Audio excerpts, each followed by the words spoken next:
Maris Racal at Anthony Jennings lumabas na sa publiko matapos ang cheating issue. Pinakita ang kanilang sweetness. Paalala lang po ng ating security team, ng ating mga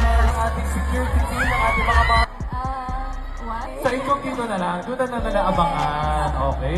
Pero bago ang lahat, kung ikaw ay bago sa aking channel, huwag kalimutan na mag-subscribe at i-click ang notification bell for more trending news. Sina Maris at Anthony ay dumaan sa isang mabigat na issue na kinasasangkutan ng kanilang mga personal na buhay. Matatanda ang ibinunyag ng ex-girlfriend ni Anthony na si Jam Villanueva ang kanyang intimate conversations sa social media. Gayunpaman, sinabi ni Maris sa kanyang pahayag na bumasag sa kanyang katahimikan sa issue na ang alam niya ay single na si Anthony. Binasag ni Maris ang kanyang katahimikan at nakaramdam siya ng hiya. Inaako niya ang pananagutan, ngunit idinagdag na hindi niya alam ang iba't ibang mga bagay na sinabi sa kanya ng aktor at ng dating kasintahan. Sabi ni Maris, "I was lonely and I was getting attention from Anthony. Iyon ang uri ng atensyon na kailangan ko noong panahong iyon." Sa gitna ng issue, pinili ni Maris Racal at Anthony Jennings na malayo sa mata ng publiko. Hindi sila nakasama sa promotional activities para sa Metro Manila Film Festival entry na And the Breadwinner Is, kung saan kasama sila sa cast members ngayon. Pagkatapos ng kontrobersya, ginawa ng Love Team ang kanilang unang public appearance. Lumabas sila sa FanCon ng Incognito, ang kanilang upcoming series. Ginanap ang event na ito sa Vista Mall, Taguig.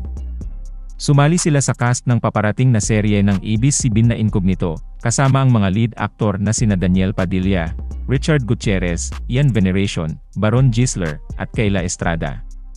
Sa FanCon, tinanong si Maris kung ano ang gusto niyang maabot ngayong taon, at ang layunin niya ay maging mas malakas.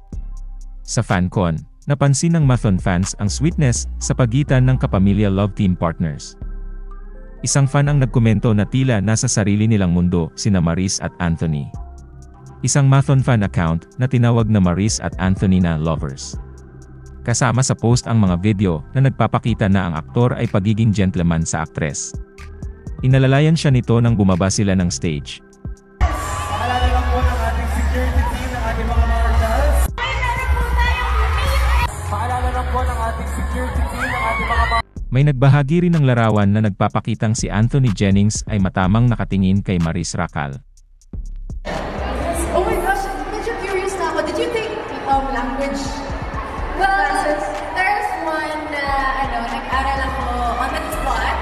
I had to talk to a bunch of very nice Italians. So, tinuruan nila ako magsalita ng Italian. So, buong eksena ako sa Italy, naka-Italian lang. May basic Italian ba dyan na nakalala mo? What? Sorry? What? Next time na. Next time na. Sorry mo